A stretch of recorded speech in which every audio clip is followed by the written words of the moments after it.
Hey, Friendo, Steve here.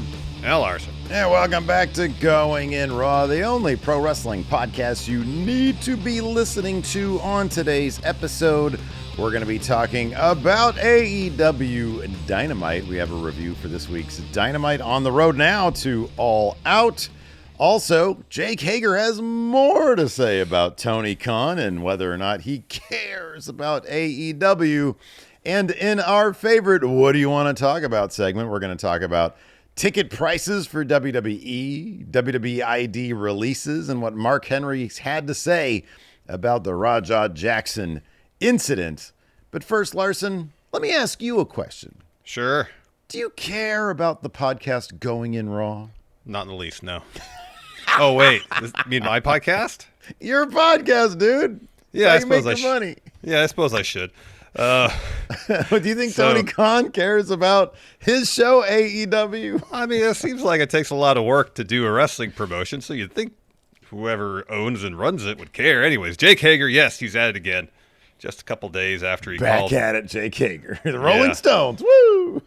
Just a couple days after he called Tony Khan Daddy's Little Billionaire, Hager made the claim on Sportskeeda's Unscripted that AEW changed for the worse after Cody Rhodes left and questioned whether AEW was really important to Tony Khan. This is what Hager had to say. These transcripts come to you from Fightful, ladies and gentlemen, the Rolling Stones. No, he didn't say that here. He says, I was 17 years nonstop on TV, very blessed to have that. To get to the other career and have someone like Tony Khan, who's been in this business for a cup of coffee and doesn't really know, he can't make himself a sandwich, let alone write a storyline that'll last. He can spend a lot of money and make a big debut and make a lot of fireworks, but in the end run, he is in charge, and we're supposed to trust him to make storylines to make our careers that we're vesting in this company. He continues, I was thinking about that today, about Cody leaving. I think everything changed after Cody, left because he was involved with it, and after that, it just became a free-for-all. Young Bucks and Kenny still had a big say in what they were doing. Chris Jericho obviously had a big say in what he was doing. Even Chris, he would tell me that Tony would not respond to his messages for 2 weeks. It became to a point where either AEW is important or it's not. It just seemed like it was not to him. They stopped doing production meetings. They stopped doing anything to make the show timely. We would be waiting around to 5 p.m. to find out what we were doing that day. What live television show does that? Only one with money behind it. It's a sidebar for me. Apparently Vince used to rewrite the show up until, including after the show started sometimes. So, okay, I'll one up you on that one. Didn't they used to send Dean Malenko and William Regal out on WCW Nitro to have long matches so they can rewrite the script during the show or something like that? It was Malenko and somebody else, I forget who, but they'd send cruiserweights out there. Hey, go have a match, which is going to be awesome, and so we can rewrite this stuff. Well, we got to figure out what's going to happen in the second hour now. Exactly. So there's more here from Jake. Says that's not an endorsement. No, it's not. Saying, it's just there's saying a precedent. It's a common occurrence in the world of pro wrestling. Yes. Yeah. More from Jake here. Says Tony himself will always talk about, I have so many businesses. I have a soccer club in England. I have other businesses. Either AEW is important or it's not. Put some fucking attention on it. Don't make us wait until 5 p.m. to know what we're doing that day. You've been in this business a cup of coffee. You have no idea what you're doing. You can't admit that you're making mistakes. Admit that you're making mistakes and that people can work with you. Other than that, if you want to act like you're holier than thou, you know everything is perfect in pro wrestling, okay, good luck. Okay, so I will say this, not to discount everything, all of Jake Hager's precious feelings. There's probably a couple kernels of truth in the basis of what he's saying. Dude, I've said for years that Cody left because he was involved, and then he wasn't involved. And then when he left, he definitely wasn't involved because he's gone. He's in the other company at that point. Right. And so it's not shocking that one of the guys who was most likely, again, Steve's speculation, most likely one of the guys with a guiding hand in week-to-week television creative, once he leaves the company, for whatever reason, well, we will either find out at some point when somebody writes a book or not. I mean, at this rate, It seems like Jake Hager, over the course of several interviews, is going to give us a book-length explanation of the rise and fall of AEW. I was looking for a pen around here so I can do my. Yeah, there you go. Can you do the tongue thing? Why do you lift the ballpoint of a pen? I don't get that. You're supposed to. Yeah, well, because it makes it wet, and then that drums up. You need the wet with the ink, I think. Something like that. I mean, you just gotta. Sometimes the ink's a little low. You just gotta get that ballpoint a rolling a little bit. Yeah, I don't know, man. This is fucking old stuff. People were stupid back in the day. Anyways, they're like, I love the taste of ink. I mean, it's actually not a terrible taste. I'll be honest with you, but sometimes, yeah, I freeline or mainline ink over here. So, anyways, I'm sure there was probably plenty of times back then. I mean, because AEW kind of sucked for a while. And it seemed like it was being 2023, yeah. Yeah, I mean, it seemed like it was being written on the fly. So I think what he's saying, it was probably frustrating for probably a bunch of people there, given that Hager wasn't usually more than background to the, Jericho Society or whatever. I'm not sure it necessarily would have been such a hard, but it's just the flip side to this, the flip side, even though, I mean, when he says, other than that, if you want to act like you're holier than thou and you know everything is perfect in pro wrestling, okay, good luck. He doesn't need the good luck anymore because he has a $180 million a year TV deal and selling, 100,000 pay-per-views every single month for $50 in this economy. And whatever creative shortcomings may have been the case in 2022 and 2023, not to say that AEW television product is perfect. It's way better than it was. Yeah, it's competent. It's consistent. It's funny because Triple H studied for 30 years or whatever under Vince McMahon, and he finally after all that time, due to some outrageously horrifying behavior on the part of Vince McMahon allegedly, got the reins. And now it's it's good. It kind of feels like you and I, Larson, we could probably do this. Tony Khan, he's right. Because Tony Khan, he was just hey, I'm a rich fan. I think it'd be great if we did.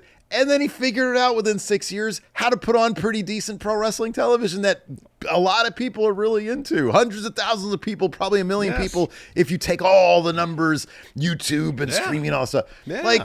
Dude, doesn't that give you hope? Should we actually buy Action Coast Wrestling so we can actually book it properly? Yeah, I'm joking. They're doing a great job. They're doing a great job. I don't have the money to buy a wrestling company. Yeah, no, but look, the point is, Larson, you and I, we could do this. We did it with We Book Raw. It was wildly entertaining. It was a lot of fun to do. I know. Where's our $180 million? Well, I mean, it was an E-Fed on YouTube. No one's going to give us $180 million. Oh, that's right. That sucks. What a bummer. We need to do that with real people.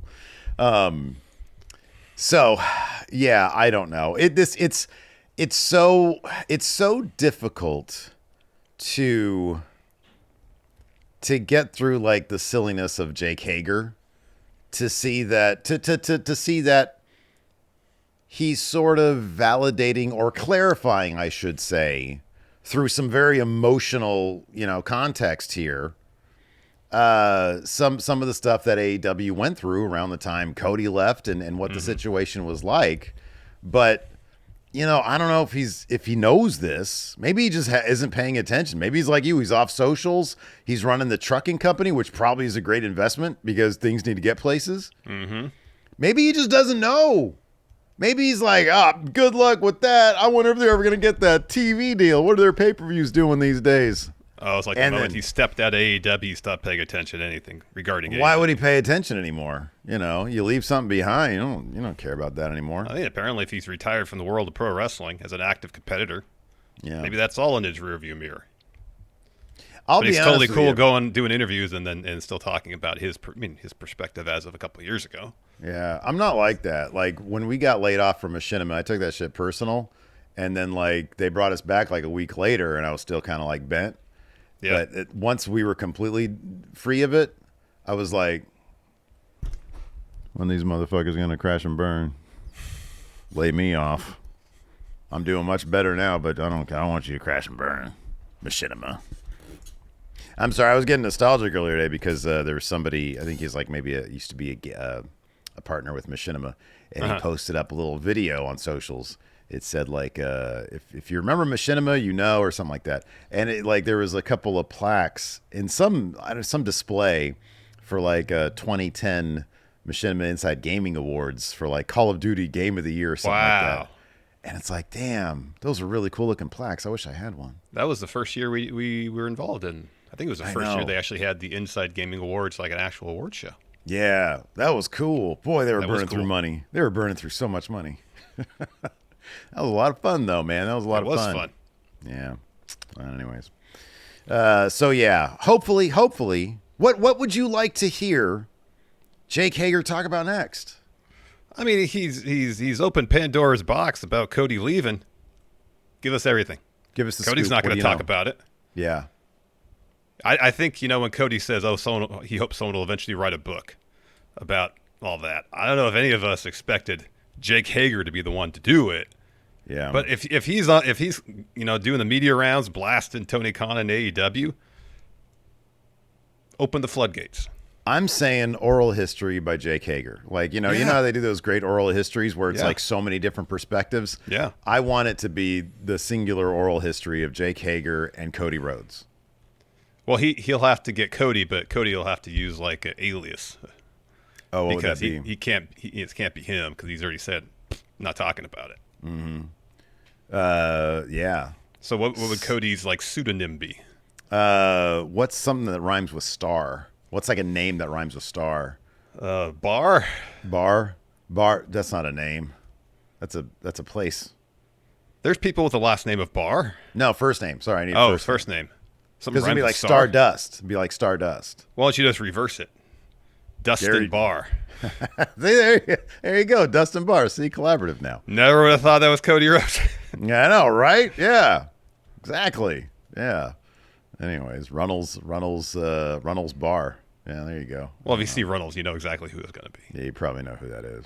Yeah. In any event. Yeah, I want to hear him talk about, obviously, Brawl Out. Who started the fight? Who started the fight, Jake Hager? Maybe who broke it up. Right. He needs to be like the Forrest Gump of AEW. Mm-hmm. He's just wandering around and he's there for everything. He's there for the Andrade Sammy Guevara stuff. Yes. He's there for the Mox. Didn't Eddie and Sammy have a bit of a... Eddie and Sammy, I think, had like a Reese's Pie fight, or maybe we invented that one. We've got... how about he was there when CM Punk claimed he never saw Rocky 3 or any of the Rocky movies? Sorry, any of the Rocky movies. Yeah, all that stuff. All that. Jericho saying I'm gonna make sure Punk never comes back, and then he came back. Yeah. Although we do know, because we saw the footage, Hager was not there at the first All in London backstage. What if he was just off camera? So there was Malachi, and just behind him was Jake Hager. Yeah, right. Yeah. Computer enhance, and it's Hager back there with his hat on. Yeah, eating some salmon or something. Yeah. So man, I feel like there's a lot. There's a lot there that we can get into. Oh, I think there is a lot. Yeah, absolutely. Speaking of a lot, we got a lot to talk about here, and what do you want to talk about? Well, yeah, let's talk about our sponsors first, so we can really dive into these. What do you want to talk about? How about that? Let's do it. All right, we got a couple sponsors for the show today, man. This episode of Going in Raw is sponsored by Tempo. Summer may be winding down, but that doesn't mean our schedules are getting any less busy. Between work, school, more trips, our schedules are pretty packed and can make it tough to plan nutritious meals for ourselves and our families. That's all true, Larson, but instead of settling for fast food, try Tempo. Tempo serves up fast, feel-good serving meals, which takes all the guesswork out of eating well, and they're crafted to cook in just 3 minutes, so you can fuel yourself this summer without sacrificing your health or your valuable free time. Tempo also offers new recipes each week, like enchilada beef bowls and Tex-Mex grilled chicken that are made with real nutrient-rich ingredients, so it's easy to keep up with your healthy lifestyle. Steve, you know me. I need to get my protein in every day, and Tempo offers a range of meals for different dietary preferences, including fiber-rich, carb-conscious, and protein-packed options. And for a limited time, Tempo is offering our listeners 60% off your first box. Go to tempomeals.com/raw. That's tempomeals.com/raw for 60% off your first box. tempomeals.com/raw. Rules and restrictions may apply. And this episode is sponsored by him, Steve. Oh, man. I'm So close to winning this month's predictions challenge and getting the hat that comes with victory, be my second one. Yeah. But if I can be honest with you, I don't think either of us need another hat to cover up what we got going on up here. What we need, personalized plans to regrow our hair. Here we go again. There is no we here, Larson. Don't bring me into your baldo situation. Keep talking about my hairline when you should be worried about yourself. Worry about yourself, Larson. Why don't you take off your hat then, huh? I will take off my hat. See? Oh, yeah, I see what you did there. Sounds like you're in denial there, Steve, but what you can't deny is that Hims offers convenient access to a range of doctor-trusted, clinically proven prescription hair loss treatment options with ingredients that work in as little as 3 to 6 months. And you don't have to go out of your way to do it, because Hims brings expert care right to you with 100% online access to personalized treatments. You, Steve, can literally get trusted treatments right from that couch right there behind you. Look over your shoulder. That couch there, yes, you can sit there and get what you need. So for simple online access to personalized and affordable care for hair loss, ED, weight loss, and more, visit hims.com/goinginraw. That's hims.com/goinginraw for your free online visit. hims.com/goinginraw. I have Fabio-esque luxurious hair, Larson. Individual results may vary based on studies of topical and oral minoxidil and finasteride. Prescription requires see website for full details, restrictions, and important safety information. This episode of Going In Raw is sponsored by BetterHelp. Steve, I don't know if you've been on internet lately. Whenever I go on internet, everywhere I go on internet, seemingly, I'm overloaded with all sorts of posts from people trying to dole out all kinds of advice about mental health or wellness. Yeah, man, I've been on internet lately. I can confirm that is the case. All sorts of shady advice. It can be a lot to navigate, which is why it's important to use trusted sources and talk to live therapists to help you break through all that noise. 100% correct. And I definitely needed some help breaking through all the noise when I was dealing with severe anxiety about 20 years ago, my mid-20s. Eventually got to the point where I had to go to therapy, and therapy helped me learn the tools I needed to better cope with my anxiety and get me on the path to hopefully becoming a better Larson. With over 30,000 therapists, BetterHelp is the world's largest online therapy platform, having served over 5 million people globally. BetterHelp is also making therapy much more convenient. You can join a session with a therapist with a click of a button, so you can fit therapy into your busy schedule, and then you can switch therapists at any time. As the largest online therapy provider in the world, BetterHelp can provide access to mental health professionals with a diverse variety of expertise. So talk it out with BetterHelp. Our listeners get 10% off their first month at betterhelp.com/raw. That's BetterHelp, HELP.com/raw. All right, man. Now we can dive into what you want us to talk about. What do you want to talk about?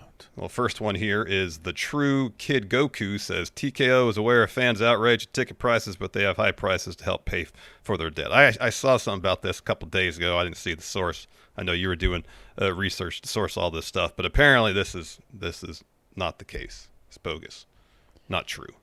Yeah, so I was trying to find where this comes from, and Twitter's kind of a mess these days. But I did putting it mildly. I did see like there's this post from WrestleTales, and I think they're quoting somebody else. But it says some board members of TKO are very aware of the fan frustration over ticket prices, but they're expecting things to go back to normal once TKO's debt is fully paid off by 2026 with an expected revenue of $4.5 to $5 billion by the end of 2025. And then like Ringside News, who we generally don't like to talk about Ringside News. No. But they're saying, yeah, that's a bunch of hogwash. I think kind of like common sense and a basic understanding of modern day capitalism will tell you that's hogwash. Yeah. Once companies raise prices for whatever market reasons there are, they are very hesitant to lower them unless they have to. Unless forces dictate them to lower them, yes. The only way, the only reason, the only sole reason that WWE will ever lower ticket prices is if they're forced to because they're not selling their tickets. Yep. And I don't even think it's a matter of necessarily if they're getting huge gates off of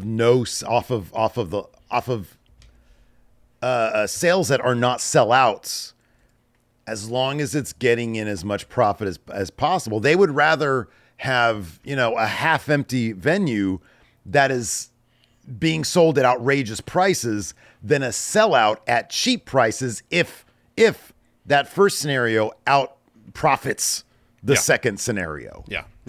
So their thing is simply maximize our profit as much as possible. Nothing will go back to normal. That is not how this works. This is the normal. This is the new normal. I mean, Here's live the thing. events. Go ahead. The only way you'll ever pay a reasonable amount for a WWE ticket is if the creative sucks, because then people won't want to go, and then you'll be forced into it. Or unless they hit markets, they hit your market so much that people aren't going to, because they already went, and then they'll have to lower ticket prices, but then they just won't hit that market. Yeah. Especially with fewer house shows these days. They hit markets on a far less frequent basis. Live events across the board, especially live events of any sort of scale, are outrageously priced already. What we see now is the new normal. If they could, let's assume that part of this statement here was true, that they were only raising prices to pay off their debt. Once their debt was paid off and they were still selling a ton of tickets at the current prices, do you think they'd lower it? No. Oh, no, they're good. Larson, no, we're good. We're good. They wouldn't lower it because people are willing to pay for it. The tickets at those prices. We love our poor fans. Let's throw them a bone. I mean, dude, I hate to say it, but the bottom line is, do you think these people paying these outrageous prices aren't fans? Yeah, they are. They're paying a shit ton of money. I don't think anybody's paying $500 to go to a Raw or SmackDown just because they may be casually interested in pro wrestling. Because they're like, oh, I heard this is cool. No, I mean, they are fans. They're just fans with more money than me. So, let's see here. The Champ 0725 says WWE ID releases. So there's three that I know of? Yeah. Aaron Roberts, Ice Williams, and Jordan Oasis. Yeah. Have been apparently released from their WWE ID deals. This is sort of, I hate to say this, but this is sort of the point of the ID program, is to get a feel, get a test, see what's out there, lock some promising talent up to an ID deal where they make some money, and then see if it kind of works out. And if it doesn't, all right, well, go back, build your brand up again, and or continue to build your brand, and maybe we'll see you down the road. I'm assuming is kind of the thing. I know it's probably disappointing to some. This comes from WrestlingNewsSource.com. On social media, Roberts posted a video. He said he admitted that being fired from my dream job was a difficult moment. He said, I'm still the baddest motherfucker walking both sides of the Mississippi. So, yeah, I best of luck to these guys. Mm-hmm. And, the fact that they were noticed, I mean, I'm assuming pretty early in their career, and got this deal with WWID, should be seen as an encouraging sign, I would think. So hopefully they're taking it. I know it's probably, they're hoping, oh, man, next stop Evolve, and then within 6 months I'll be in NXT, and then I'll be main eventing WrestleMania by 2027. That's the dream for a lot of people. But keep at it. You're exactly far ahead of 90% of the other wrestlers out there. Yep. Schwaggy here says Mark Henry somewhat taking the side of Rajah Jackson in the Knox Pro incident. I love Mark Henry. He said, yeah. So essentially he was saying that Psycho Stu... I have a quote. You have the here. quote? Okay. He said this originally: if indeed what I saw was what I saw, which is people before the show during the daytime drinking and intoxicated or partially intoxicated, and you bust a bottle over a guy's head and talk trash like that guy was not going to do nothing, yeah, you're at fault. He said, another quote, he felt Psycho Stu bit off a bit more than he could chew, and he chastises Rajah Jackson for his lack of respect for the business. And then there was quite a bit of backlash. And he said, I just want to go on record as saying I'm making zero apologies for what I said. I meant every word, every single word I meant. All you fans out there that have these, well, because people were calling him racist for it, I guess, which I don't know where that comes from. But yeah, he says, all you fans out there have these racist tendencies and all the vitriol for me, have at it. You can't hurt me. I'm bulletproof, which is, defense mechanism. That's fine. I mean, I guess to paraphrase, like the second, because he made his initial statements, and then after the backlash, said he wasn't going to apologize for him. I guess to paraphrase, he pretty much said Stu was the veteran. The beer can incident was the inciting incident, not that Raja's attack was anyway justified.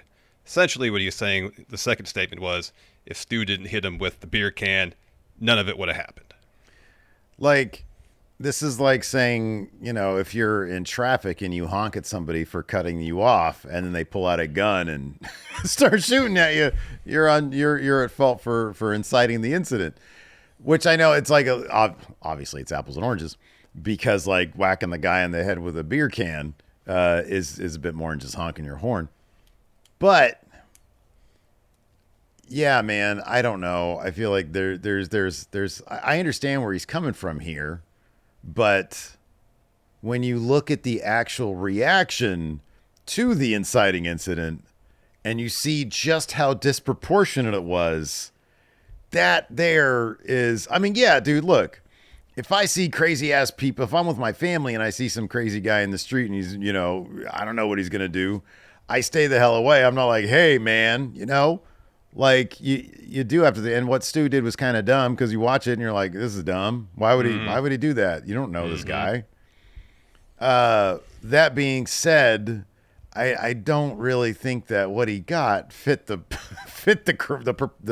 no, absolutely not. The crime here, so to speak. Yeah, absolutely not. No. Guy just wailed away on him. Yeah. So, yeah. And then RVD, I love RVD. He's probably on my Mount Rushmore personal favorite Mount Rushmore. But, he tweeted out, I got Raja Jackson's back. And it was all just a ploy to get people to listen to his podcast. Because, how I know that? Because we get, we're on their mailing list, I think. And so we got an email, either me or our account, I forget. We got an email, which we do every week when he's got a new podcast, from his publicity guy or whatever, saying RVD's controversial comments. This is find out what he really has to say on his podcast. And it's just a bunch of waffling and stuff. Yeah. And it's like, man, really, you're going to use this? And dude, we had Raja Jackson in our thumbnail, so we use it as well. But to be rage baity in order to push people to your podcast, that's not great. Take it from podcast. That's not a great philosophy right there. It's not a great marketing strategy. So yeah, dude, I don't know. I get what he's saying, but yeah, like you can't look at the response and be like, oh yeah, definitely Psycho Stu. It's Psycho Stu's fault that this guy tried to murder him with 22 shots to the head. So Drew Lytle here says wrestlers attending Vince McMahon's birthday bash. So there was Jerry Lawler posted a picture of, I believe it was himself. Drew McIntyre was there. Sheamus, Titus. Gosh, who else was in the picture? JBL, I think maybe was in the picture. I know apparently JBL was there, I believe. Fightful's had a lot about. Here we go. So the lineup was Lawler, Miz, Maurice, Drew, Sheamus, and Titus O'Neil. I think you got them all. Miz, Maurice, that's right. And apparently there was others who either weren't photographed or were photographed, but those pictures weren't put online by Jerry Lawler. Yeah. Oh, here we go. A TikTok also emerged revealing. This is from Fightful, revealing Michael Cole, Booker T, Teddy Long, and Dave Kapoor / Range and Singh were there as well. Absent Triple H, Stephanie, Nick Khan. I think Fightful also said that Shane was there, I think. Yeah, Shane was there as well. Yeah. So, yeah. There was also apparently a sculpture of his head. What is this? What is this thing with head sculptures lately in WWE?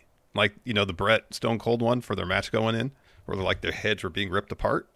I mean, dude, obviously this is just something we got to hop on. Did Vince finally watch Severance? Is that what it was? Well, they didn't say that it was made out of fruit. Yeah. And that would have been very Severance coded. And I'll be honest, it took you a couple of seconds to be like, "What the heck is Larson talking about?" I kind of want like a cheese sculpture of like a bunch of different cheeses making up my head. That'd be nice. That's what you like. Yeah, what part of it would be blue cheese? I know you like that stuff. Oh man, if the whole head was made of blue cheese, you'd be able to smell that thing a mile away. My eyeballs. Oh my gosh. My eyeballs to be blue cheese. Oh my goodness. That'd be messed up. Yeah, I know, I get it, man. He made you guys a lot of money. I do like that people, once Lawler posted this thing, they were like, fucking take this thing down, man. Which kind of tells you everything you need to know about being at the party. Exactly.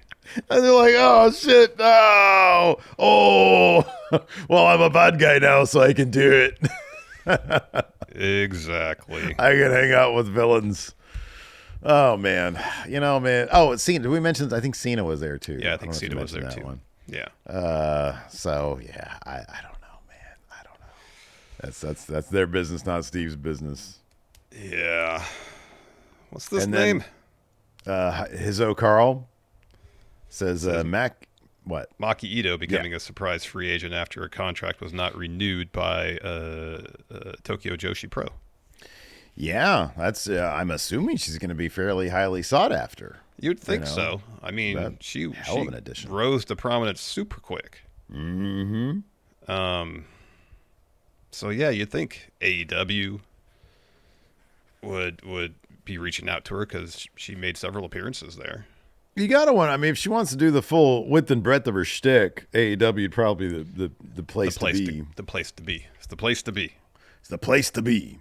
You think so?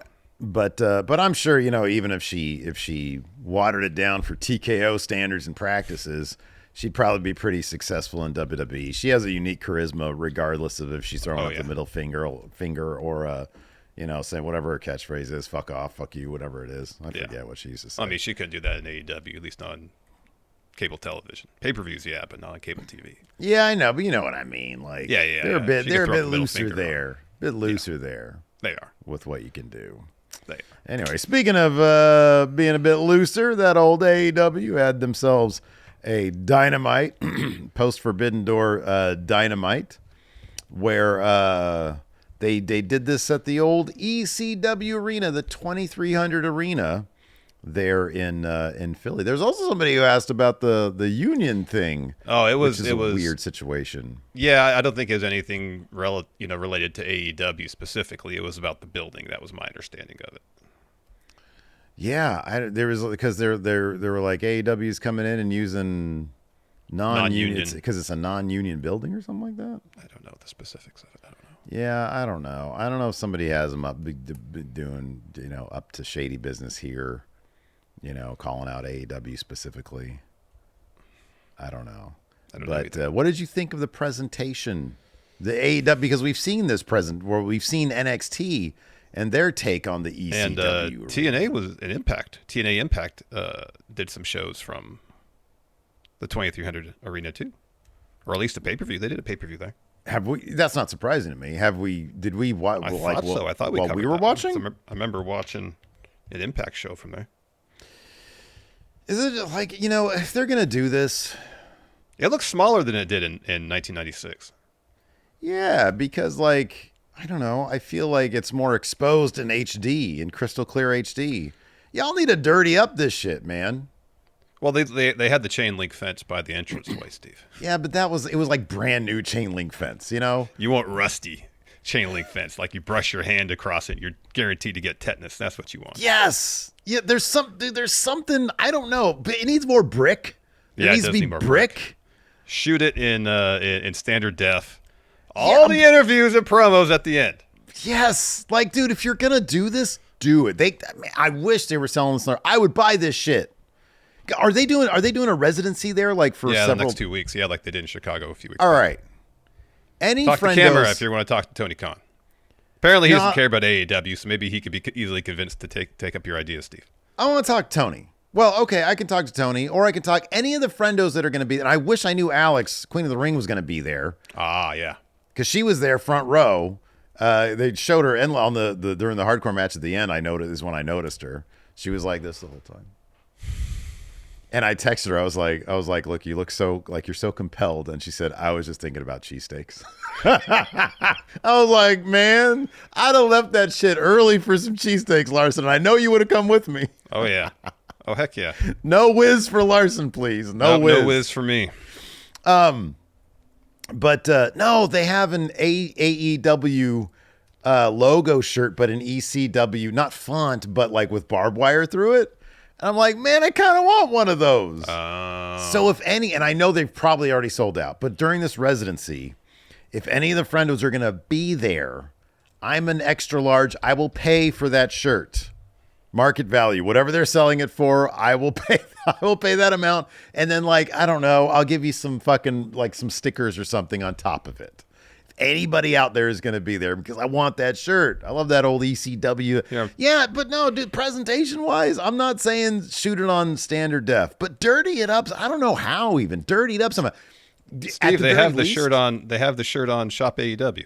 I went this morning. It wasn't there. It's there now. Yeah, that's right. I'm looking at it right now. In the front, it has the AEW in the font with barbed wire. On the back, yeah. Okay. It's for the sickos, is what it says on back. Yeah, it's there now. It was not there this morning. I am not. It's there right now. I went looking. Okay. Friendo, stop. Do not go. Don't do it now.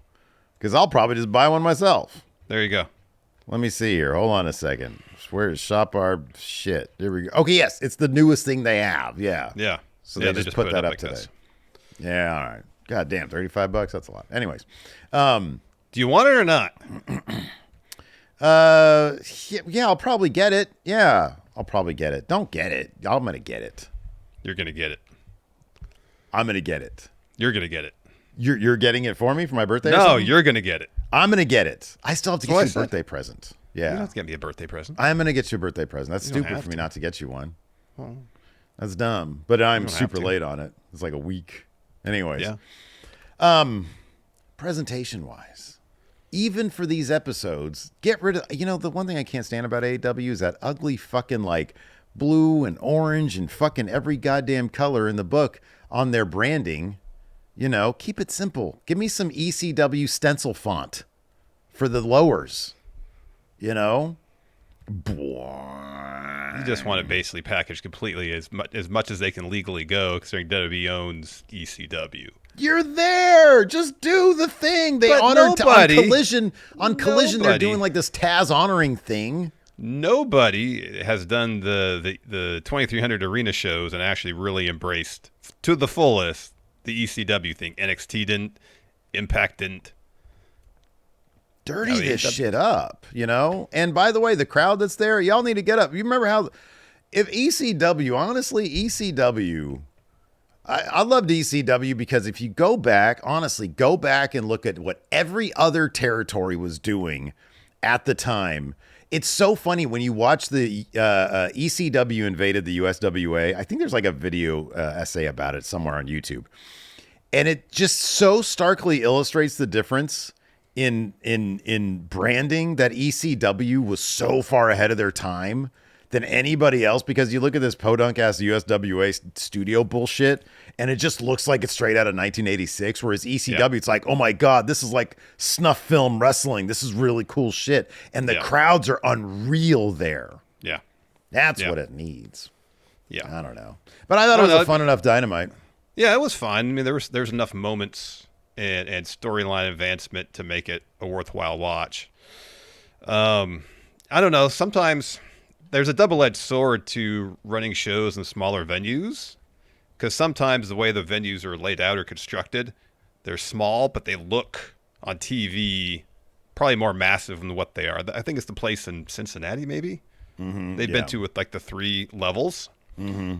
And like maybe there's only, I don't know, a few hundred seats per level, but based on how it's constructed and how it looks on TV, it looks larger than it probably actually is. I think those type of smaller venues look really good. And I understand 2,300, the historical importance. It looks nothing like it did in the mid-'90s because they've obviously someone bought it, invested a lot of money to fix it up. I think did they tear it down and build it back up, or was that's entirely possible. I thought we talked about that before. I forget, but yeah. Obviously, it's it's going to look a lot different now than it did 30 regardless years if it was ago. torn down completely or just torn down to the studs and rebuilt and renovated that way. It's a completely different looking place. Yeah. So I don't know. It's just one of those venues that is small and looks small on TV. Yeah. And I understand if that's the case, then maybe to a certain degree. I don't think they necessarily have to go all in to like literally 2 weeks of shows completely inspired by ECW. If you're going to be there for 2 weeks, I guess either you have to go all in or not. And 2 weeks of ECW package shows might be a bit much. I mean, it's only 4 episodes of your programming. Plus, Death Before Dishonor, the Ring of Honor pay-per-view this weekend is there. Man, and I know not a lot of people are going to watch that in comparison to Dynamite. Wow. I was so bummed out because they were like, Athena was dropping that promo for whatchamacallit, her versus Mina Shirakawa. And I was like, oh, snap, is that going to be on Collision? That's a good reason to watch. No, it's a pay-per-view match. Nah. Probably going to be a hell of a good match, too. It probably is. But yeah, no, I agree with you. I don't know what more they could really do to make that look like it's not, kind of a small venue. But yeah, I don't think there's much. I mean, they could kind of, as you mentioned, kind of dirty it up a bit, but then again, they have broadcast standards they need to adhere to. Yeah, I'm not suggesting they can't broadcast go SD. over SD, and if they do like the Outrunners, VHS filter on it, that's going to be corny. Well, it'll be a pain in the ass to watch. I don't want to watch 2 hours of that shit. No. No, you're absolutely right. I don't know. I'm not the set design, production design guy. I just thought there was I don't know, something. Well, they did have something. There was a chain link fence. That's what you got. That's like 30% of the way there, man. You gotta add some more shit. I'm just telling you, that's what you got. They just walk out. It's like, all right, man. But yeah, you're right. That's what we get. What was the biggest thing to come out of? Oh, it was probably Kenny and Hangman reuniting. So Hangman has a promo talking about his win at Forbidden Door, saying thank you to Will Ospreay for everything that he's given to AEW. And the Callis family comes out. Don Callis confronts them, says, essentially, you're going to lose that title to a member of the Callis family, who, I don't know, it could be half the locker room because half the locker room has contracts with me. So you have Archer, Alexander, Rocky's out there, Hechicero, they're all surrounding the ring. Hangman takes the fight to them, gets overwhelmed. First, Jet Speed comes to make the save. They get overwhelmed by the numbers as well. Then Kenny comes to the ring and helps Hangman fend off the Callis family. They shake hands, they hug. It's a pretty good moment considering their history. They hit their old tag finisher. Yeah, that was cool. Yeah. On was Archer? I think it was Archer. Mm-hmm, yeah. And that was a cool moment. Mm-hmm. How this is going to play out, I don't know. I mean, there's at least. Let me ask you this. So you got Takeshita challenging for the IWGP Heavyweight title, I think in October. Mm-hmm, yeah. Against Zack Sabre Jr. Earlier in the show, Okada and Takeshita beefing again. It's not the first time they've referenced them not getting along. Yeah, during that match, professional rivalry. Yeah, it was great. I love that. That's the kind of shit that they really need to focus on with the Callis family, is the dynamics between them. Yeah. So if Hangman's next challenger is going to be from the Callis family, who's it going to be? At All Out. Let's say it's at All Out. Because you can't exactly have Takeshita challenge Hangman, lose. Like that's not a good look for Takeshita in advance of challenging for the IWGP title. I don't think it's going to be Okada either because he would lose. So I'm just scratching my head to kind of see who it would be. Well, he said unless this is a situation where they kick the can down the road a little bit with it. Set up, hey, this is something that's going to happen. And then after Takeshita's match against Sabre. But then if he loses, fine, against Sabre, he could lose to Hangman. But then if he actually beats Sabre for the IWGP title, I don't mean is New Japan going to have their champ lose to AEW's champion? Yes. Yeah, probably. Because New Japan's title in a co-branded show was a mid-card match built on Collision. So, yeah. I think, number one, okay, let's start here. I think there's a couple things. Number one, it's not going to be Okada. That's off the table. It's definitely not Okada. He's a big fucking deal. So that leaves a couple other, I think, viable options. Number one, for All Out, it's got to be a big deal. It's got to be a big deal match, which Takeshita is a big deal match. I think that is, oh man, you can build some shit because he's super popular with AEW crowd. And I think it is totally, look, man, at this point, when you have MJF with one of CMLL's top titles, when you have Mercedes with one of CMLL's top titles, New Japan is in a phase right now where what do you think would be better for business? Zack Sabre Jr. with the title or Takeshita with the title? I mean, the possibility probably Takeshita at this point. Probably Takeshita at this point. Probably. Because then you get your primary champion featured on AEW television on a regular basis, maybe defending that title. It ups the brand awareness for New Japan quite a bit. It's a win-win for everybody except the New Japan fans who don't accept Takeshita as their guy, which all I know is what Meltzer has said about that. And I don't know that is, really a proper indication of what that situation is. But at the same time, that's something that they could make a story out of. Like, who from New Japan is going to get the title back for New Japan? Yeah. It is. But like we've seen AAA, for example, use that mega championship. I mean, shit, man, that was on so many foreigners. It was like rarely on. Look, Vikingo was kind of an outlier when you look at the last 5 years. They had it on Johnny Nitro, John Morrison. They had it on Kenny had it. For the longest time, Kenny had Dolph had it. Dolph had it, yeah. So, you have a situation where maybe New Japan is going to have to start looking at that sort of, business model. Hey, if the gates are soft, we might need to mix it up a little bit, and riding the AEW train might be the way to go. In which case, Takeshita can lose a really, and I don't think they would do any wonk finishes. I think that'd be a bad idea. When I say wonk finish, I mean Okada tries to help, but screws him over kind of thing. Well, you can get away with that kind of stuff on Dynamite, but not on pay-per-view. I don't think you can do that on pay-per-view. But Takeshita can lose, come up just short, and who's the, Zack Sabre Jr., if right now, who's more powerfully ranked up, I guess, in the world of professional wrestling, Zack Sabre Jr. or Hangman Adam Page? It's Hangman Adam Page. So Takeshita's an option. What about this? And I think this is a bigger match. Kenny versus Hangman. Yeah. Hangman offered, hey, Will Ospreay, I'm a good guy, you're a good guy. When you come back, I want you to challenge me for this title. Hey, Kenny, we've got history. When All Out is at the end of September? Is it? No, it's the 20th, right? 20th, yeah. Yeah, so about 3 weeks away. Kenny, you and I go back a long way. Let's run it back for All Out. A lot of history in that, pay-per-view. Let's do that. And especially considering that's the show that's going up against WrestlePalooza, you got to think they need to load it up. So last night it was announced that they're doing Cope and Christian against FTR. That's a big match. That's a huge match. Darby challenged Mox to a match at All Out. Makes sense why they would do it there, not at this last one. And so if the idea is they're going to load up All Out and not, lie down to WWE counter programming, then Kenny versus Hangman makes a lot of sense.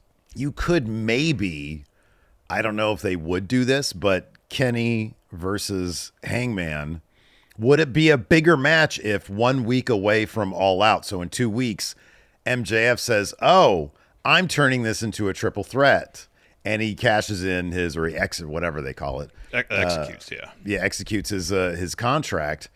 Is that triple threat a bigger match than just straight up Kenny versus Hangman? I think I'll put it this way. I think Kenny versus Hangman obviously definitely wins that. MJF being added to a triple threat throws some doubt into that. It does, but I don't know.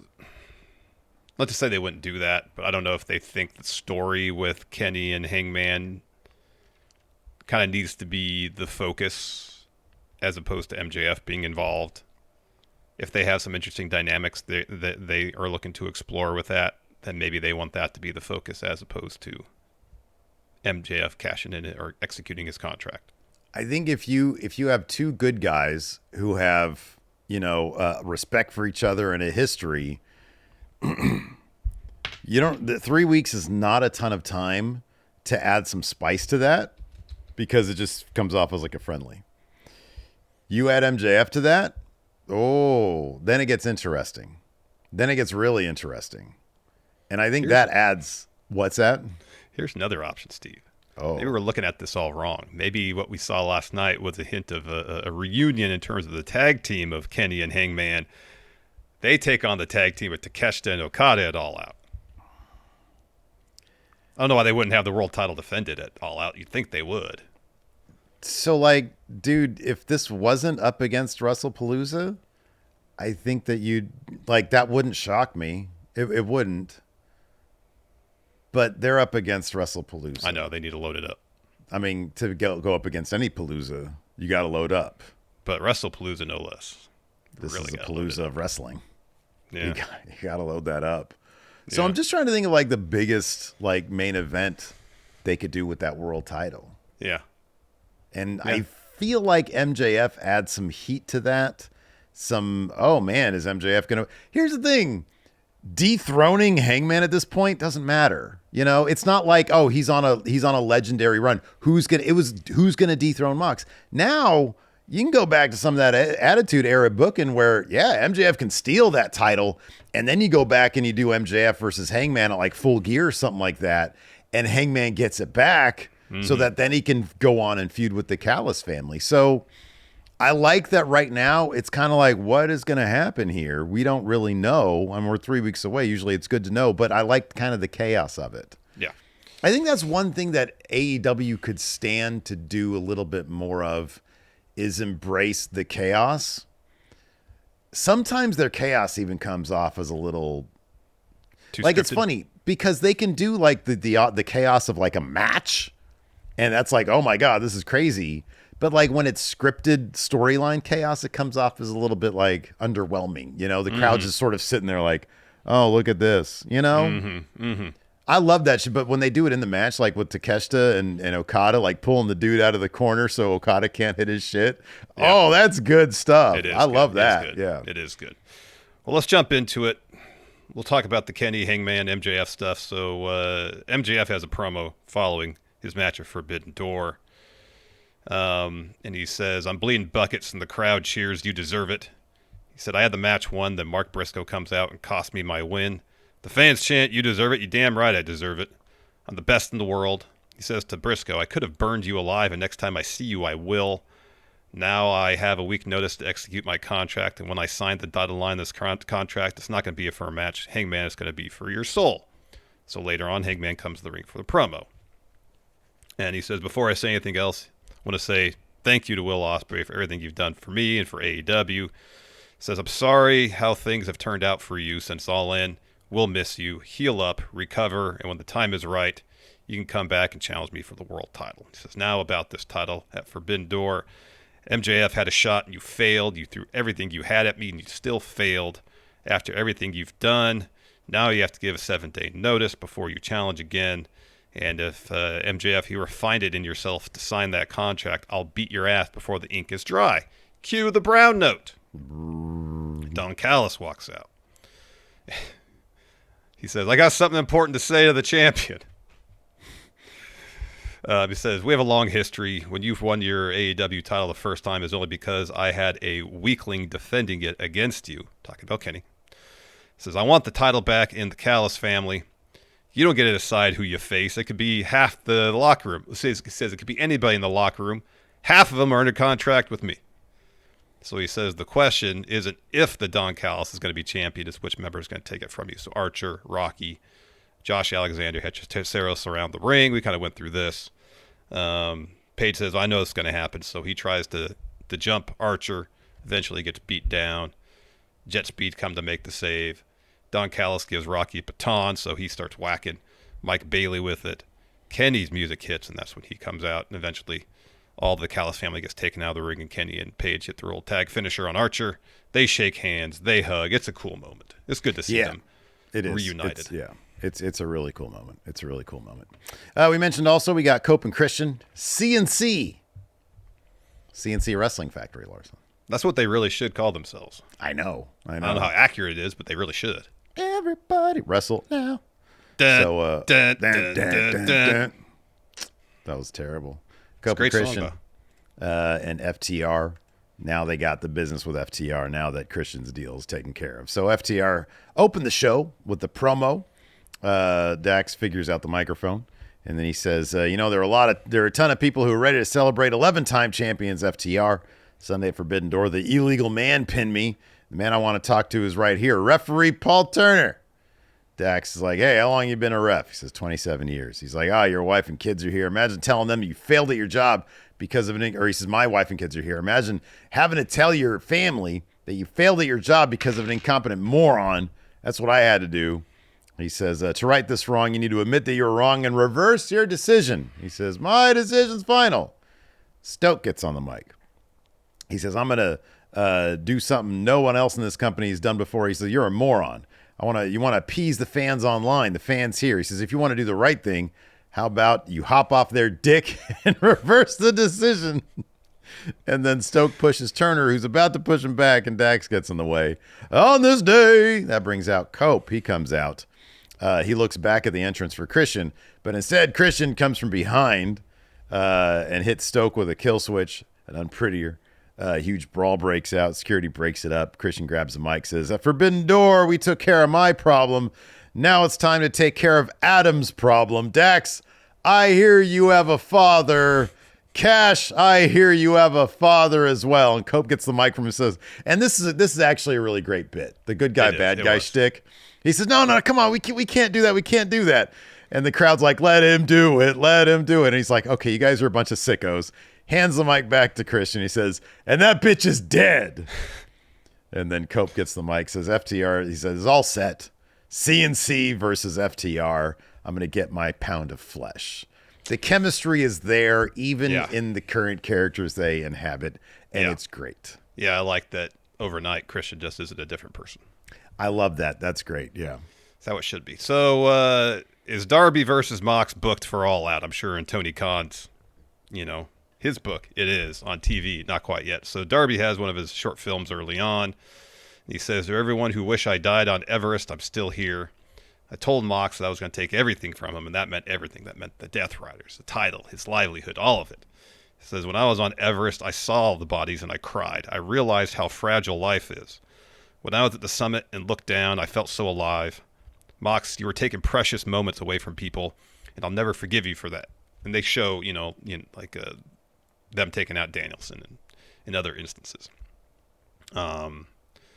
Pete said, people told me not to step foot on Everest unless I was willing to die. Well, Mox, don't step in the ring with me unless you're willing to die, because at All Out, I'm going to take everything away from you. So next we have Mox taking on Daniel Garcia.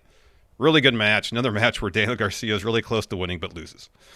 Yeah, and he's like trying to put on a figure four or something like that. And then I know, he bends over to get rolled up. I know. He bends over to get rolled. I watched that again. I was like, why? Because, you lean over to grab the feet or whatever, and he just went right into it. So, yeah. Yeah, it was a dragon tamer he was trying to get on, yeah. I did like the shit afterwards. So he got rolled up and he got pinned there. And then Mox gives the mic over to Yuta. Yuta gets in the ring, and they frame this wonderfully because while Yuta's just talking shit and he's telling Darby that Mox is not going to answer his challenge, on the outside, Mox, it looked like Daddy Magic was trying to give Mox some static, and Garcia got in the middle of him, and there was just sort of some arguing back and forth. Yeah, it was weird. It was weird, but I kind of liked it. I think the idea is maybe Garcia might join Mox or something like that. Like Mox was trying to say, hey, because if you notice, Mox rolled him up. He didn't try to hurt him. I mean, he did go for the bulldog submission before the finish. Yeah. But I think he was trying to give Garcia his propers down there and maybe trying to butter him up a little bit. Well, he did, because after he left, he kind of patted him on the shoulder or elbow or something and turned and left. Yeah. It wasn't scary Mox talking to Garcia, didn't seem No. And I liked that was going on. It felt, it felt kind of real, but like then you see and it's like, oh, it's not. I like that. I thought it was really well done. It was, again, kind of the chaos I'm talking about. Yeah. I like that. This dude's having a promo. Meanwhile, shit's going on down there. So they go to commercial. Yuta's back in the ring on the mic. He's like, I got a lot left to say. The show will not continue until I see my piece. He says, I used to do ring crew in this building. I broke bones in this building, and this is what it got me. It got because everybody's chanting "fuck you, Yuta." He says that used to bother me, but then I remembered I'm a Death Rider, and your cheers don't mean shit. What do your cheers do for Will Ospreay, for Chuck Taylor who has a broken neck? What they do for Danielson? I replaced him. The lights go down, and we get the hook signal. He comes to the ring. He's got a new theme song now. Yeah, that's a good song. Yeah, it's cool. Yeah. It's different. Something different for a wrestling entrance theme. I like it. It is, yeah. A little bit of crooner, it kind of sounds like, you know? Mm-hmm. So I forget the name of the dude who does it, but I listened to it yesterday. I was like, well, that's kind of a cool change. Yeah, it is. So Yuta charges him, Hook sidesteps, puts the red rum on Yuta, then hits him with a running forearm. So fast forward to the main event. We got Darby versus Claudio in a Falls Count Anywhere match. Dude, what is... Gosh, Darby, come on, man. What was the spot that makes it was the announce table spot. It was the announce table spot. Like the TV spot outside was pretty rough. Mm-hmm, yeah. But the announce table spot where Claudio picks him up like a press slam and chucks him out of the ring onto the announce table. Yeah, and he just get it off. Yeah, it looked horrible. It was like did you see the Obafemi Javon Evans spot? That was kind of a little bit similar to that at the Heat Wave. It was a gnarly landing for Javon Evans. Yeah. Yeah, these dudes need to ease up a little bit. Yeah, they do. So anyways, Darby gets the win, hits a code red, follows with 2 coffin drops. Afterwards, Gabe Kidd hits the ring to attack Darby, hits him with the German suplex, follows some ground and pound. Mox and Marina come to the ring as well. Eventually, Darby shoves Kidd into Mox, runs out of the ring through the crowd. Kidd gives chase while Mox is just angry in the ring. And that's how Dynamite ends.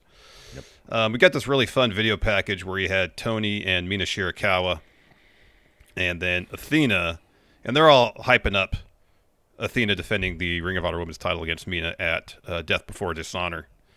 Just the chemistry between Tony and Mina is so good. Oh, it's great.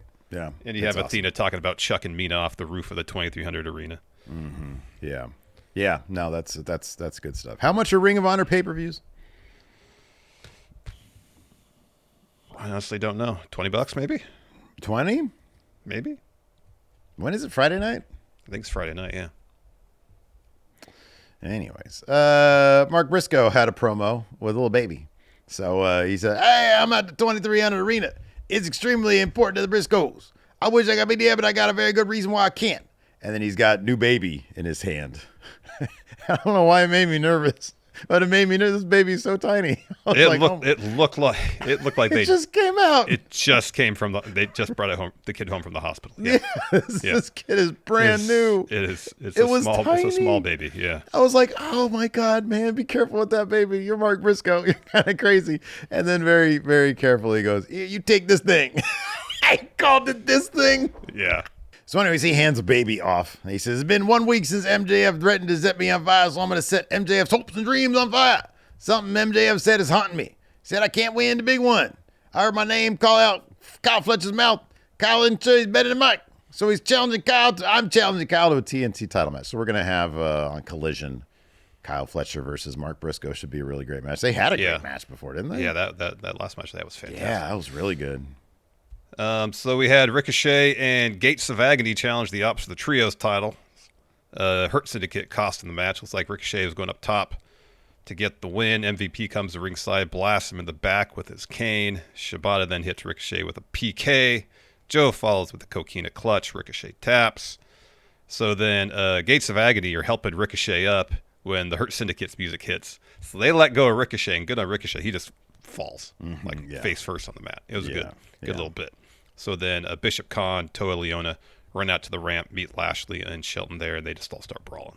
Mm-hmm. We had a 9 belts Monet championship celebration that didn't really lead to much. So Renee hosts, introduces Mercedes. The ring's got... I don't know, man. She's teasing that she's going to win and then break Ultimo Dragon's record and no doubt recreate the Ultimo Dragon. Oh, without a doubt. And Yeah.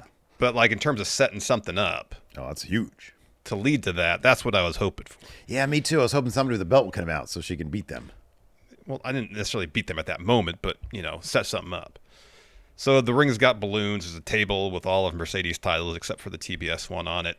She comes to the ring, calls herself the GOAT, says she's a history maker, a record breaker. So before, Renee, you asked what's next, I'll tell you. And that's when she said Ultimo Dragon had 10 titles. I'm going to smash that record.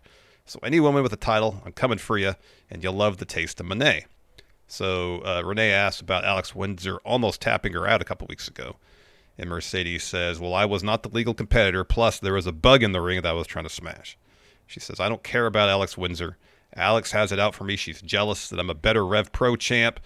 And she's also jealous because I was dancing all over her man. So she says, but if Alex wants to go again, she'll end up in the hospital next to her husband. And then she says, enough talking. I want to dance. So it seems like that's going to be the all-out match, is Mercedes Moné and Alex Windsor. Again, you're going up against a Palooza. Alex Windsor's pretty new. It's going to be a good match. It is, but if they want to load that card up, you do Mercedes Tony too. Oh, man. Wow. That is loading it up. That's a big one right there. And like if Mercedes says, I want number 10, I want the AEW Women's Championship. You could have her, because this would be a great match. Athena. Yeah, could do the that Ring too. of Honor Women's title. Who's the, do you know who's the Ring of Honor Women's Television Champion right now? I don't recall. Was it Mina? Did Mina win that at some point? Billy Starks had it at one point, right? It is currently. Is it? It says Mina is the interim champion. Ah, okay.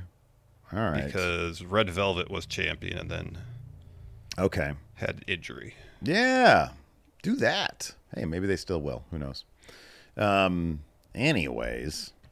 So, also, we had Megan Bayne and Penelope Ford facing Chris Statlander and Harley Cameron. Statlander gets the win after Penelope Ford taps out to a Ring of Saturn type thing. This is a fun match. Yeah, this is a really fun match. And then afterwards, Megan trips up Harley. She's about to get back in the ring, starts throwing hands with Statlander. Statlander has Megan on the ropes. Willow runs into the ring. Megan escapes. Harley gives Willow and Statlander hugs. But Statlander is not really too into Willow being out there. Not huge on that one. Yeah, the timing was interesting where Willow comes out right as Statlander's about to maybe boot Megan over the top ropes. Right.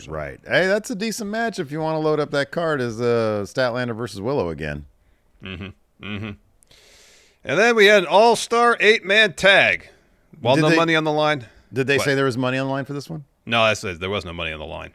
Damn it. But we did get some money when it comes to Takeshita and Okada beefing. Yeah. Some money content there. So Don Callis comes out to the ramp with Wardlow, introduces Hechicero, and then we have Josh Alexander, Takeshita, Okada, and Hechicero taking on Jet Speed and Brodito. Callis family gets the win after Josh Alexander evades an Ultimo Weapon off the top from Mike Bailey, rolls up Bailey to get the W. But the stuff with Okada and Takeshita in this match was fantastic. It's just really, really good. The spot especially where Okada's looking for like a back elbow in the corner and Takeshita pulls whoever it was out of the way. At one point they start shoving. Yeah, it was really, really fun stuff. Yeah. And this is something that's been simmering for a while. Ever since they, were teasing Okada joining the Callis family. So. Yeah. Good stuff. Good stuff. All right. Would you like to answer some questions? Let's answer some questions. All right. Let's see here. Dave Matushak, if you were to explain your biggest lessons about Larson, much like Roman did with Vince, what would they be? So I guess Roman was on Stephanie's podcast and talked about what he learned from Vince. So. Oh, okay. What would I learn from you? What lesson would you hope that I would learn from you? Honestly, I don't know. I don't think I have much knowledge or expertise to bestow upon you or anybody else. Okay. Like if you could grow a beard, I'd be like, hey, this is what you could do. Like, but I don't like do stuff with it. I let it grow. You just sort of let it out and then it go. Like if you had like some crazy cool designs, then at some point when I'm able to grow a good beard. Or some like, intricate beard care. If you were like Lexus King, then it's like, hey, maybe one day when I actually grow up, I can grow one and then do some really cool shit. I'm trying to think what else, like, it's funny because like I'm trying to actually think of like a sincere answer here and like, talk you up a little bit. And I know for a fact that there's like good things about you. Nah, there's nothing good about No, I appreciate somebody asked me this over at WrestleJuice. Something along the lines of what are the benefits of working with Larson? And my answer was this, and this is sincere. Absolute trust. 1,000. I am so comfortable because you and I not only like there is the, you and I developed a shorthand, but I 1,000% know that everything that you bring to this relationship is in the best interest of this relationship and not just you. And I know obviously there is, that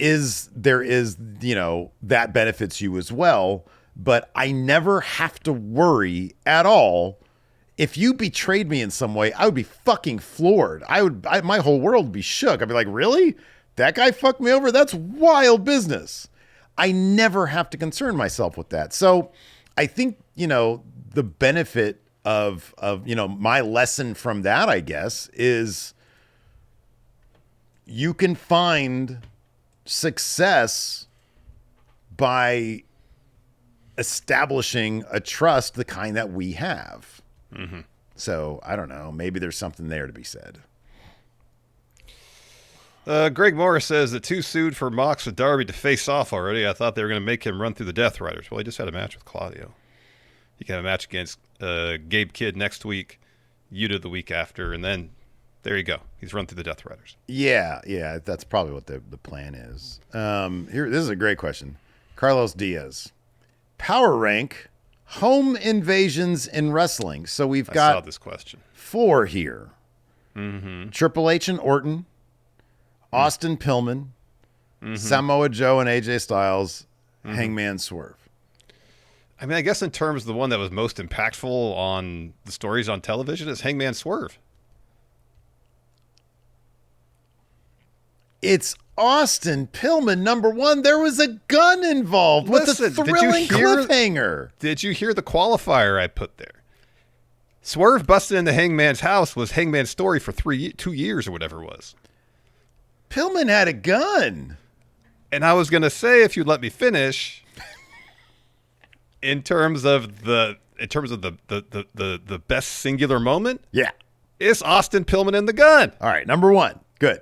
Number 2 is 1,000% Hangman Swerve because there was baby involved, not the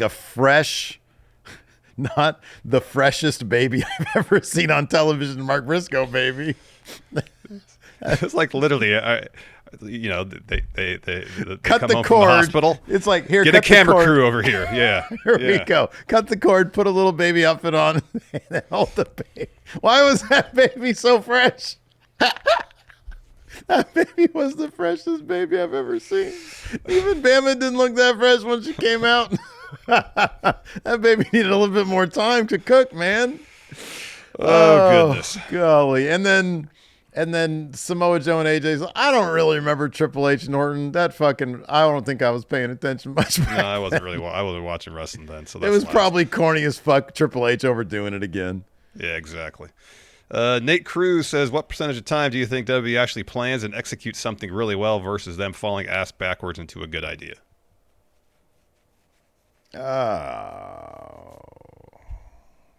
Okay, I will say this.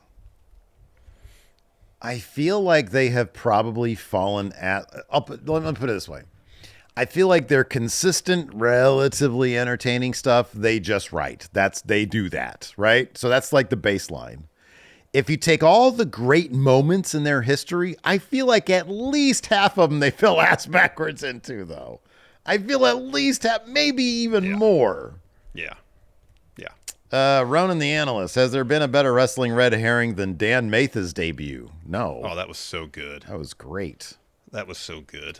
Cameron Bordalazzo here says, with Ospreay and Swerve both out for the foreseeable future, who would you like to see push or elevated in AEW?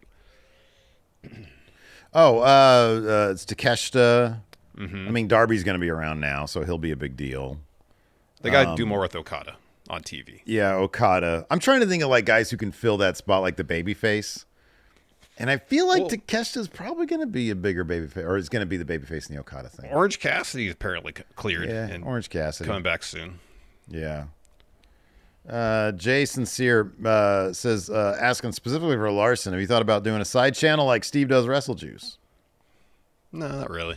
I don't feel comfortable. It's hard for me to put myself out there, especially with just me. Mm-hmm, yeah. Like I did the shoe things for a while, and it was just too nerve-wracking and expensive, so that's why I stopped doing them.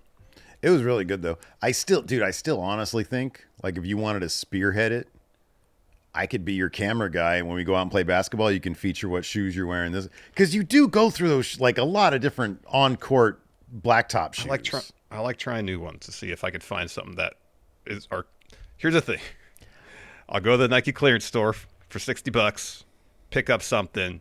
See if they're as comfortable as the ones I really like, plus durable enough to last longer than 2 or 3 months. Okay, but dude, we're missing the plot here. You're talking about it being expensive. Go to the outlet, pick up a pair of shoes. I'll have my phone, get the lav. That more like before we play basketball, talk about them, wear them, talk about your experience after the fact, and then take the fucking things back. Free gratis. It's true. Consider it. Think about that. Consider I'll think about it. I'll think about it. I'll get a little cut. I don't want this thing to blow up and then I'm stuck without anything. I don't like that. I just came up with $1 million idea for you, fucker. That's the lesson I learned from Larson. Make sure he doesn't screw me over. There you go. Trust. I trust you're gonna give me a cut of that shit. This is a good one here. Count Dookie. What are Steven Larson's favorite YouTube channels other than their own? So I talked about some of the good sneaker channels that I watch. Wear Testers, Foot Doctor Zach / Shoe Garage. Gosh, what else? So I'll give you a couple of mine that populate my my algorithm on a regular basis. I was going to crack a vulgar joke, but I'm not going to. Now, legitimately, like I'm obsessed with this podcast called Ink Pulp, and it's just a couple of like current comic book creators who started a podcast, and they've got terrific chemistry. And for a guy like me who just loves hearing about the ins and outs of the comic book industry and how they navigate it and conventions and how they navigate social media, it's fucking fascinating. I can listen to this shit all day long. It might be dry for a lot of other people, but for me, it's fascinating. And then honestly, dude, Neil deGrasse Tyson comes across my shit so often. I love that guy. I saw Lacey sent me a TikTok the other day of like some little kid who was surprised by his parents and got to meet Neil deGrasse Tyson. I almost cried. It was like the coolest thing. Wow. I was like, cool. this guy is so cool. So I love his stuff. And then what else do we have? So I got here another channel I really like watching, especially if I just want to like chill out, there is a channel called Baseball Bat Bros. Mm-hmm. And essentially they just try out baseball bats and see how far they can hit baseballs with, the best exit velocity and launch angle and all this stuff. Then do they take the baseball bats back and then buy new ones? I don't think they can do that. How about this one? There's a YouTube creator. I'm sure a lot of our people probably know his name because his shit gets millions of views. Joe Scott. He's just one of them dudes who just every video is something interesting and something different and something weird. And he's a really smart guy. That always comes across my shit. I watch a lot of his stuff. This is less a channel and more a genre that I really like on YouTube, and this is people who listen to some of the most famous records of all time for the first time. Dude, you and we've talked about that shit before. It's like, really? You're a record producer who's never heard Pink Floyd before and you're just listening for the first time? What are you even doing? I love that stuff. I love It's it. hilarious. And then Rick Beato, who's a music producer. I like his stuff too. His stuff is really good. Yeah, he does good stuff. He does. If his stuff pops up, I'll generally watch it. He's a really good interviewer. Another thing I really like, more genre, less a channel, is really nerdy music theory videos about popular songs. Like there is one I saw about Beach Boys, God Only Knows. That was fascinating, making the claim that the song has no key. It's not the key of anything. Yeah. And I love that. I eat that shit up. Smurf Galloway, Stephen M says, "What is your burrito order?" Oh man, I've got kind of like a holy grail because it's sort of percolating in my mind. I'm trying to figure out how to reverse engineer without having it with me. So just engineer, I guess. The old burrito I used to have at Cabo's that before it shut down 10 years ago, 15 years ago. It had like chicken, zucchini, but like the way they put it together, lots of cheese, sour cream. I don't think there was guac in it. I love guacamole, but I don't think there was any inside. But then they have this like this thin cheese sauce that covered it. And it was like huge and it was so fucking good.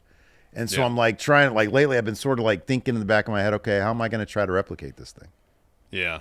I mean, a really well-crafted Cali burrito is about as good as it gets. I love those Cali burritos. They're so good. There used to be a place, I don't think they're open, out in Folsom that had a surf and turf burrito. So with steak and shrimp. And then it's had beans and rice. But they had this great, like, tomatillo green salsa they put on it. Yeah. And the burrito was humongous. And so when I get it, I'd be like, I can't eat this whole thing. It's too much. I always ate the whole thing because it was so good. Yeah. It was so good. I'm just trying to do something. Says, will you guys be more selective in your watch-alongs? And if so, how will you choose which shows to do? We haven't talked about our strategy for the 20th. Because on principle, I prefer to watch All Out, but like I don't know, our kind of business is like watching is giving WWE stuff priority. So I'm kind of waiting to see if one of them once. I don't think WWE's gonna be the one that blinks, but somebody blinks and changes the time of the show. Yeah, I think that's a possibility. I mean, honestly, AEW should probably do that. But yeah, I don't know. Like, no, they shouldn't. They shouldn't change their plans because of WWE. I mean, I was gonna help their business. Just move the time. Nah, stick it to them. Yeah, I don't know if that's really sticking it to them. You got pay-per-views to sell. Yeah, I think they'll be fine. I don't think they're going to lose any pay-per-view buys. What if they move the pay-per-view to like 2 hours before? Then they're running just through do it like the an show. hour before, so it starts. The show's already starting and have like a really hot match to kick off the second hour of the pay-per-view. So people are like, oh gosh, I want to watch the WB show, but I don't want to miss Cope and Christian versus FTR. Oh, wow. Yeah. Yeah, you got to be careful with that, I guess. Maybe stick to your guns. But yeah, I don't know. I'll be honest with you. Like, if... Let's just watch both. It can't be that hard. I wouldn't mind phasing out watch-alongs altogether, to be honest with you. Like, WWE ones are fine because it's like 3 hours. It's like whatever. But I don't know. I'm kind of over sitting here, like trying to my brain can't, it can only take so much input. It's like talking to people, talking to you, watching what's going on. Oh, wait, what did commentary say? I don't know. Cause I'm too busy listening to some question about fucking food or something, It's not the most ideal way to watch. It's not if the primary goal is to discuss and analyze the show. I'll agree with that. Right. Yeah. But it's good. It's good engagement. I like, because we don't really do a lot of live stuff. Well, obviously we don't do like live watch-alongs anymore. But if we were able to like financially replace the watch-alongs, I'd probably do that. Maybe it's something to consider is maybe for like the B-level shows. Maybe not do them, but obviously I think it behooves us to do them for Mania or SummerSlam. Yeah, for sure. We do. We do Mania, SummerSlam, Survivor Series, All In, and the Rumble. The Rumble. Maybe Revolution's always a huge show. But then there's also, like, if they do Revolution, they're going to do 6 hours.